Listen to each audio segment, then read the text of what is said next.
ધોરણ 6 પ્રકરણ 6 મૌર્ય યુગ ચંદ્રગુપ્ત અને સમ્રાટ અશોક. રવિવાર હોવાથી સોસાયટીના 100 બાળકો મેદાનમાં ક્રિકેટ રમવા ભેગા થયા. ભવ્ય અને જલ્પે ટીમ પાડી. બેટિંગ કે બોલિંગ નક્કી કરવા માટે સિક્કો ઉછાળ્યો. જલ્પ બોલ્યો, કિંગ. સિક્કો હવામાંથી નીચે જમીન પર પડ્યો. કિંગ પડ્યો એટલે જલ્પે બેટિંગ માંગી. બાજુમાં ઊભેલો હેતાંશ બોલી ઉઠ્યો, સિક્કા પર આપેલી આ સિંહની આકૃતિ ક્યાંથી લીધી હશે? ભવ્યએ તેને સમજાવ્યો, સિક્કા પર આપેલી સિંહની આકૃતિ એટલે કિંગ. સારનાથના વિશાળ સ્તંભ પર આ સિંહની આકૃતિ સ્થાપિત કરવામાં આવેલી છે. આ સ્તંભને મૌર્ય વંશના સમ્રાટ અશોક દ્વારા નિર્માણ કરવામાં આવ્યો હતો. ભારતે તેને રાષ્ટ્રીય પ્રતીક તરીકે સ્વીકારેલ છે. મૌર્ય વંશ, સ્થાપક અને શાસક. 1. ચંદ્રગુપ્ત મૌર્ય, મૌર્ય વંશના સ્થાપક. ઈસવીસન પૂર્વે 321 થી ઈસવીસન પૂર્વે 297. બાળપણમાં રાજાની રમત રમતા ચંદ્રગુપ્તનો હીર પારખીને તક્ષશિલાના કૌટિલ્ય ગોત્રના આચાર્ય વિષ્ણુગુપ્તે એટલે કે ચાણક્યએ તક્ષશિલા લઈ જઈ તેને શસ્ત્ર અને શાસ્ત્રોની તાલીમ આપી. ચાણક્યની તાલીમની મદદ અને માર્ગદર્શનથી ચંદ્રગુપ્ત મૌર્યએ ઈસવીસન પૂર્વે 321માં નંદવંશના અંતિમ સમ્રાટ ધનનંદને હરાવીને મગધની ગાદી સંભાળી. મૌર્ય વંશની સ્થાપના કરી.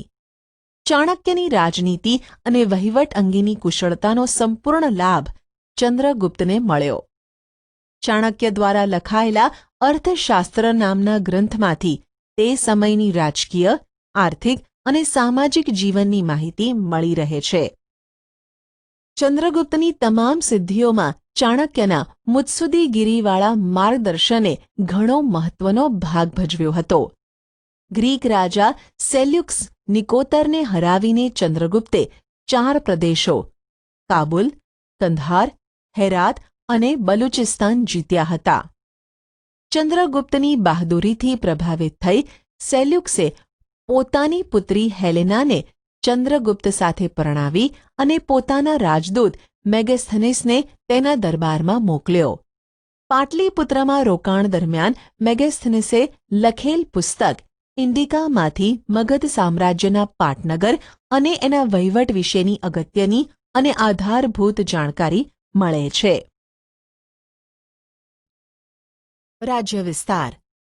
ચંદ્રગુપ્તે પોતાની વીરતા અને ચાણક્યની રાજનૈતિક કુશળતાથી પોતાની સત્તાનો પ્રસાર ભારતના અન્ય પ્રદેશોમાં કરી સમગ્ર ભારત પર એક સાર્વભૌમ સત્તા સ્થાપવાનો પ્રયત્ન કર્યો.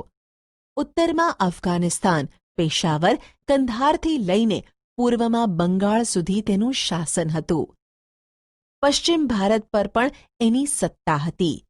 સૌરાષ્ટ્રમાં પણ તેનું શાસન હોવાનું તથા પુષ્યગુપ્ત નામના વૈશ્ય અમાત્યને ત્યાંના રાષ્ટ્રીય એટલે કે રાજ્યપાલ તરીકે નિમ્યા હોવાનું આધારોમાં જણાવેલ છે. સૌરાષ્ટ્રમાં આવેલ ગિરિનગર જૂનાગઢના ગિરનાર પર્વતમાંથી નીકળતી નદીઓ પર બંધ બાંધીને પુષ્યગુપ્તે સુદર્શન તળાવનું નિર્માણ કરાવ્યું હતું. દક્ષિણ ભારતના કોંકણ, કર્ણાટક, મહારાષ્ટ્ર વગેરે પ્રદેશો પણ મગધ સામ્રાજ્યનો એક ભાગ હતા. વાયવ્યમાં છેક પશ્ચિમ ગાંધાર, અફઘાનિસ્તાન સુધીના પ્રદેશો પણ ચંદ્રગુપ્તની સત્તા હેઠળ હતા. આમ સમગ્ર ભારત પર મૌર્ય સામ્રાજ્યની સાર્વભૌમ સત્તા પ્રવર્તતી હતી. જાણવા જેવું. રાજદૂત, એલચી. એક રાજ્યનો બીજા રાજ્યમાં મોકલવામાં આવતો પ્રતિનિધિ. ભારતમાં આવેલ અન્ય દેશોની એલચી કચેરીઓના કાર્ય વિશે તમારા શિક્ષક પાસેથી જાણકારી મેળવો. ચંદ્રગુપ્તે તેના જીવનનો અંતિમ સમય જૈન મુનિ ભદ્રબાહુ સાથે મૈસૂર, હાલ કર્ણાટકના શ્રવણબેલગોળામાં વિતાવ્યો હતો. ઈસવીસન પૂર્વે 297માં તે મૃત્યુ પામ્યો. ચંદ્રગુપ્તે 24 વર્ષ રાજ્ય કર્યાનું અને છેલ્લા વર્ષોમાં તેણે જૈન ધર્મ અપનાવ્યાની વાત જૈન પુરાણોમાંથી મળી આવે છે. ભારતમાં મૌર્ય વંશની સ્થાપના પહેલાનો ઇતિહાસ આદ્ય ઇતિહાસ તરીકે ઓળખવામાં આવે છે. મૌર્ય વંશની સ્થાપનાની ચોક્કસ અને આધારભૂત માહિતી વિવિધ સ્ત્રોતોમાંથી મળી રહે છે. ચંદ્રગુપ્ત મૌર્ય દ્વારા વિષ્ણુગુપ્ત ચાણક્યની મદદથી સ્થાપવામાં આવેલું મૌર્ય સામ્રાજ્ય ભારતનું પ્રથમ ઐતિહાસિક સામ્રાજ્ય કહેવાય છે. મૌર્ય વંશની જાણકારી મેળવવાના સ્ત્રોત. ક્રમ, કૃતિ, લેખક. 1. અર્થશાસ્ત્ર, આચાર્ય વિષ્ણુગુપ્ત ચાણક્ય, કૌટિલ્ય. 2. ઇન્ડિકા, મેગસ્થનીસ. 3. દીપવંશ અને મહાવંશ, બૌદ્ધ ગ્રંથો, સિલોન. 4. મુદ્રા રાક્ષસ, નાટક, વિશાખદત્ત. આ ઉપરાંત મૌર્ય સમ્રાટોએ કોતરાવેલ શિલાલેખો, સ્તંભલેખો, ગુફાલેખો, સ્તૂપો અને વિહારો વગેરેમાંથી પણ ઐતિહાસિક માહિતી પ્રાપ્ત થાય છે. વિચારો. વર્તમાન સમયમાં તમારે કોઈ વ્યક્તિ, વસ્તુ કે સ્થળ વિશે માહિતી મેળવવી હોય તો તમે કેવી રીતે મેળવો છો? Grand trunk road, GTR, Asia ખંડનો સૌથી જૂનો અને લાંબો મુખ્ય રોડ છે. આ રોડનું નિર્માણ સૌપ્રથમ ચંદ્રગુપ્ત મૌર્યના સમયમાં થયું હતું. તે તામ્રલિપિત થઈને તક્ષશિલા અને તક્ષશિલાથી મધ્ય એશિયાને જોડતો હતો. તે સમયે ગંગાના મેદાનથી ગંધાર સુધી આ રોડ વિસ્તરેલો હતો. શેરશાહ શૂરીએ પોતાના શાસનકાળમાં આ રોડનું પુનઃનિર્માણ કરાવ્યું હતું. અંગ્રેજ શાસનકાળ દરમિયાન ડેલહાઉસીએ કોલકાતાથી પેશાવર સુધી આ રોડનું પુનઃનિર્માણ કરાવ્યું હતું. વર્તમાન સમયમાં આ રોડ દિલ્હીથી કોલકાતા સુધીના રાષ્ટ્રીય ધોરીમાર્ગથી ઓળખાય છે. 2. બિંદુસાર, ઈસવીસન પૂર્વે 297 થી ઈસવીસન પૂર્વે 273. ચંદ્રગુપ્તના અવસાન બાદ તેનો પુત્ર બિંદુસાર મગધની ગાદીએ આવ્યો. પિતા ચંદ્રગુપ્ત તરફથી વારસામાં મળેલું વિશાળ સામ્રાજ્ય યથાવત ટકાવી રાખી તેની ભેટ પુત્ર અશોકને આપી એ જ બિંદુસારની મોટામાં મોટી સિદ્ધિ ગણાય છે. બિંદુસારના શાસનકાળમાં રાજકુમાર સુશીમની તક્ષશિલાના અને રાજકુમાર અશોકની અવંતીના રાષ્ટ્રીય રાજ્યપાલ તરીકે નિમણૂક થઈ હતી. સુશીમના સમયમાં તક્ષશિલામાં થયેલ બળવાને નિયંત્રિત કરવામાં તે નિષ્ફળ રહ્યો. જ્યારે અશોકે આ કાર્ય સફળતાપૂર્વક પાર પાડી બળવો દબાવી દીધો. બિંદુસારે તેના શાસનકાળમાં કોઈ નવો પ્રદેશ જીત્યો ન હતો, પરંતુ ગ્રીક રાજ્યો સાથેના મૈત્રીભર્યા સંબંધો જાળવી રાખ્યા હતા. તેણે મગધની ગાદી પર લગભગ 25 વર્ષ સુધી રાજ્ય કર્યું. 3. સમ્રાટ અશોક, ઈસવીસન પૂર્વે 273 થી ઈસવીસન પૂર્વે 232. પિતા બિંદુસારના મૃત્યુ પછી મોટાભાઈ સુશીમ અને બીજા સાવકા ભાઈઓ સાથે થયેલા સંઘર્ષને કારણે ગાદીએ આવ્યાના 4 વર્ષ બાદ રાજધાની પાટલીપુત્રમાં અશોકનો રાજ્યાભિષેક થયો હતો. રાજ્યાભિષેક થયા બાદ અશોકે પિતા તરફથી વારસામાં મળેલ રાજ્ય વિસ્તારમાં વધારો કર્યો.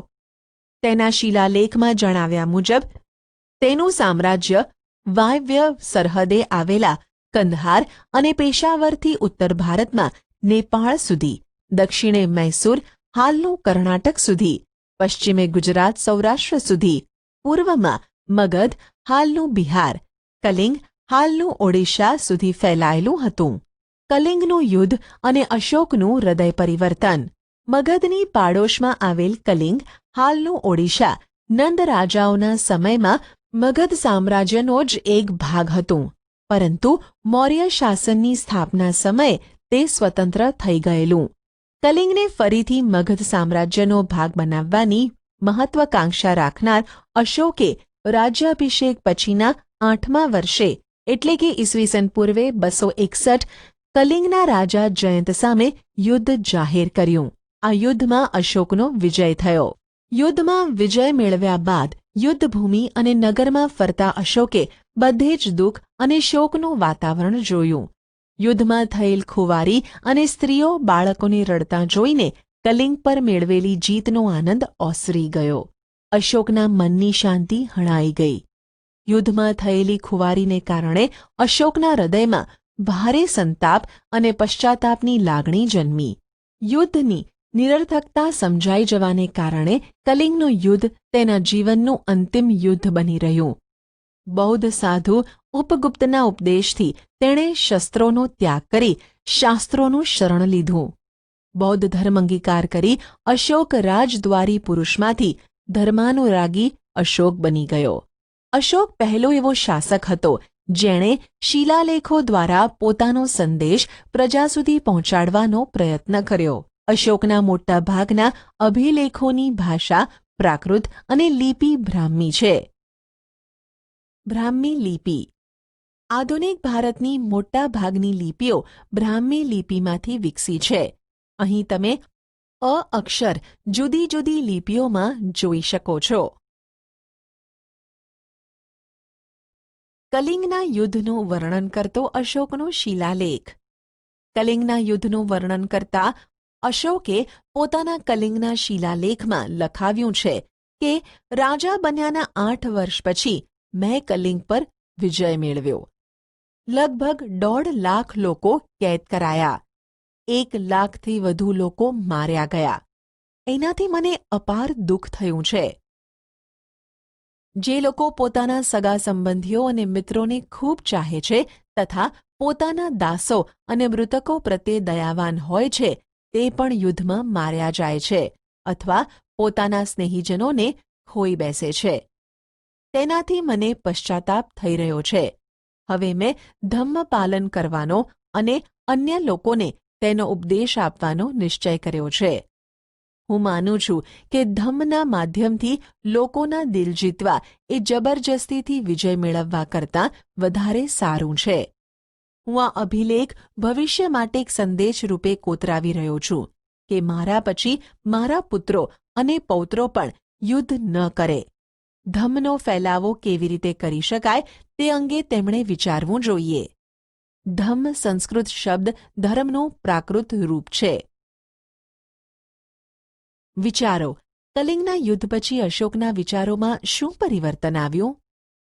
ગુજરાતના જૂનાગઢમાં ગિરનાર પર્વત તરફ દામોદર કુંડ જતા અશોકનો શિલાલેખ મળી આવેલ છે જે પ્રાકૃત ભાષામાં લખાયેલ છે. આ શિલાલેખમાં 3 રાજવીઓના લેખો છે. આ લેખ રાજા મહાક્ષત્રપ રુદ્રદામાનો લેખ છે.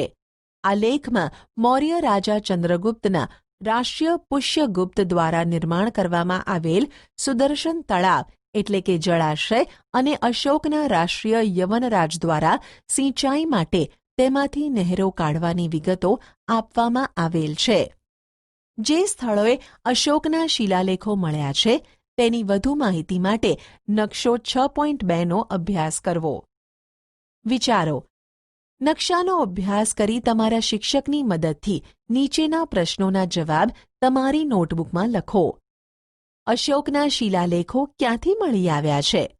આ સ્થળો વર્તમાન સમયમાં ક્યાં આવેલા છે તે શોધો. ધર્મ પ્રચારક તરીકે અશોક. અશોકે દેશભરમાં આવેલા બૌદ્ધ તીર્થધામોની યાત્રા કરી. યાત્રા દરમિયાન બૌદ્ધ ધર્મનો પ્રચાર કર્યો. અશોકે ગૌતમ બુદ્ધના ઉપદેશોમાંથી પ્રેરણા મેળવી પોતાની પ્રજાને ધમ્મનો માર્ગ બતાવવા પોતાના સામ્રાજ્યમાં ઠેર ઠેર શિલાલેખો અને સ્તંભાલેખો કોતરાવ્યા. તે સમયની સમસ્યાઓનો ઉકેલ લાવવા અશોકે રાજ્યમાં ધર્મ ખાતાની રચના કરી. આ ખાતાના ઉપરી તરીકે નિમાયેલ ધમ્મ મહામાત્ર નામના અધિકારીએ પ્રજામાં બૌદ્ધ ધર્મનો પ્રચાર કરી તેમનું નૈતિક ધોરણ ઊંચું લાવવાનું કાર્ય કરવાનું હતું. અશોકે રાજ્યમાં શિકાર કરવા પર પ્રતિબંધ ફરમાવી પશુઓની હિંસા બંધ કરાવી. તેણે ગૌતમ બુદ્ધના પ્રેમ, દયા, કરુણા, અહિંસા, સદાચાર, અનુકંપા જેવા સિદ્ધાંતોના પ્રચાર પર ભાર મૂક્યો. ઉપદેશની સાથે સાથે કેટલીક લોકોપયોગી વાતો પણ શિલાલેખોમાં કોતરાવી. અશોકનો પ્રજાજોગ સંદેશ. 1. માતા પિતાની આજ્ઞાનું પાલન કરવું. 2. વડીલોનો આદર કરવો. 3. પશુઓનો વધ ન કરવો. 4. બને તેટલો ઓછો ખર્ચ કરવો. 5. ગુરુની સેવા કરવી. 6. સ્ત્રીઓ અને નોકરો પ્રત્યે માયાળું વર્તન રાખવું. 7. બ્રાહ્મણો અને શ્રમણોને દાન આપવું. 8. અન્ય ધર્મના મુખ્ય સિદ્ધાંતો સમજવાનો પ્રયત્ન કરી તેનો આદર કરવો. પ્રવૃત્તિ. અશોકના પ્રજાજોગ સંદેશમાં આપવામાં આવેલ વિગતોમાંથી કઈ વિગતો વર્તમાન સમયમાં પ્રાસંગિક છે? સરકાર વિવિધ યોજનાઓ, નિયમો, સુધારા વગેરેની માહિતી લોકોને કયા કયા માધ્યમો દ્વારા આપે છે? અશોકે ઈસવીસન પૂર્વે 251માં પાટલીપુત્રમાં મોગલી પુત્ર તિસ્સાના અધ્યક્ષપદે ત્રીજી બૌદ્ધ પરિષદ બોલાવી. આ પરિષદનો મુખ્ય હેતુ બૌદ્ધ ધર્મમાં ઊભા થયેલા મતાંતરો દૂર કરી ધાર્મિક એકતા સ્થાપવાનો હતો. અશોકે ભારતના કાશ્મીર, ગાંધાર, ચોલ, પાંડ્ય અને કેરળ રાજ્યોમાં બૌદ્ધ ધર્મનો પ્રચાર કર્યો હતો. સમ્રાટ અશોકે Brahmadesh, Myanmar, Ceylon, Sri Lanka, Syria, Egypt, Macedonia વગેરે દેશોમાં ધર્મપ્રચાર માટે ધર્મપ્રચારક મંડળો મોકલ્યા. અશોકે પુત્ર મહેન્દ્ર અને પુત્રી સંઘમિત્રાને બૌદ્ધ ધર્મના પ્રચાર માટે સિલોન મોકલ્યા હતા. આમ અશોકે પોતાના શાસન દરમિયાન બૌદ્ધ ધર્મને રાજ્યાશ્રય આપ્યો. અશોકે ધર્મપ્રચાર ઉપરાંત પ્રજા કલ્યાણના કાર્યો પણ કર્યા હતા. અશોકે માનવ અને પશુઓની સારવારની વ્યવસ્થા કરી. કૂવા ખોદાવ્યા, વૃક્ષો રોપાવ્યા, રસ્તા બનાવ્યા અને વિશ્રામ ગૃહોનું નિર્માણ કરાવ્યું. સમ્રાટ અશોકે રાજગાદી મેળવવા ખટપટો કરી યુદ્ધો દ્વારા સામ્રાજ્યનો વિસ્તાર કરી મહાસામ્રાજ્યનું નિર્માણ કર્યું. મહત્વાકાંક્ષા પૂરી કરવા કલિંગ પર ચઢાઈ કરી. યુદ્ધમાં થયેલ ખુવારી જોઈ તેનું હૃદય પરિવર્તન થતાં તે બૌદ્ધ ધર્મનો પ્રચારક અને ઉપદેશક બની ગયો. ધર્મ પ્રચારાર્થે વિદેશોમાં થયેલા પ્રચારક મંડળોએ ત્યાં ભારતીય સંસ્કૃતિની સુવાસ ફેલાવી. અશોકના ગુણો અને તેના કાર્યોને લીધે તે ઇતિહાસમાં મહાન રાજવી તરીકે સ્થાન ધરાવે છે. ઈસવીસન પૂર્વે 232માં સમ્રાટ અશોકનું અવસાન થયું. તેણે 36 વર્ષ શાસન કર્યું. મૌર્ય યુગનું વહીવટી તંત્ર. ચંદ્રગુપ્ત મૌર્યએ વિશાળ સામ્રાજ્યનું નિર્માણ કર્યું. તેનો વિસ્તાર સમ્રાટ અશોકે કર્યો. વિશાળ મૌર્ય સામ્રાજ્યના વિભાગ પાડી તેનો સુવ્યવસ્થિત વહીવટ ચલાવવા માટેનું આયોજન ચંદ્રગુપ્તના મુખ્યમંત્રી અને પ્રખર રાજનીતિજ્ઞ વિષ્ણુગુપ્ત ચાણક્ય એટલે કે કૌટિલ્ય દ્વારા કરવામાં આવ્યું હતું. આ સમયમાં વહીવટી તંત્રના 3 વિભાગો એટલે કે અંગો હતા. કેન્દ્રીય, પ્રાંતીય, પ્રાદેશિક એટલે કે સ્થાનિક. અ. કેન્દ્રીય વહીવટીતંત્ર. સમ્રાટ રાજા શાસન વ્યવસ્થામાં કેન્દ્ર સ્થાને હતો. તે સામ્રાજ્યનો વહીવટી, લશ્કરી અને ન્યાયતંત્રનો વડો હતો. તેનું પદ વંશ પરંપરાગત હતું. પાટલીપુત્ર અને તેની આજુબાજુનો પ્રદેશ સમ્રાટના સીધા અંકુશ હેઠળ હતો. તે મંત્રીઓ અને ઉચ્ચ અધિકારીઓની મદદથી વહીવટ ચલાવતો. ચાણક્ય, કૌટિલ્યએ કુલ 18 ખાતાઓ દર્શાવ્યા છે, જેમાંથી મુખ્ય ખાતાઓ અને તેના ઉપરી વડા નીચે મુજબ છે. ક્રમ, ખાતું, વિભાગ, ઉપરી, વડા. 1. ખેતી વિભાગ, સીતાધ્યક્ષ. 2. લશ્કર ખાતું, સેનાની. 3. ન્યાય ખાતું, પ્રદેશત્રી, મુખ્ય ન્યાયાધીશ. 4. વ્યાપાર ખાતું, પણ્યાધ્યક્ષ. 5. દફતર મંડળ, અક્ષપટલ, રેકોર્ડ ખાતું, મહાઅક્ષપટલ. 6. મુદ્રા, પાસપોર્ટ ખાતું, મુદ્રાધ્યક્ષ.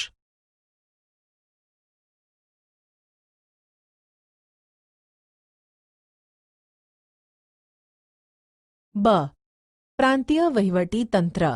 વિશાળ મૌર્ય સામ્રાજ્યને વહીવટી સરળતા ખાતર 5 વિભાગમાં વહેંચવામાં આવ્યું હતું. પ્રાંત મંડળ વિભાગના વડા તરીકે રાજ્યપાલ રાષ્ટ્રીય હતો. આ પદ પર મોટે ભાગે રાજકુમારોની નિમણૂક કરવામાં આવતી. રાજ્યપાલનું કાર્ય સમગ્ર પ્રાંતમાં શાંતિ વ્યવસ્થાની જાળવણી કરવી, કરવેરા ઉઘરાવવા, રાજાના આદેશોનું પાલન કરાવવું અને પ્રાંતમાં બનતા બનાવોની સમ્રાટ એટલે કે કેન્દ્રને સતત વાકેફ રાખવાનું હતું. ક. પ્રાદેશિક સ્થાનિક વહીવટીતંત્ર. વહીવટી સરળતા માટે કોઈ પણ પ્રાંતને આહાર, જિલ્લા સ્થાનીય અને આહારને પ્રદેશ સંગ્રહણ તાલુકામાં વહેંચવામાં આવતો.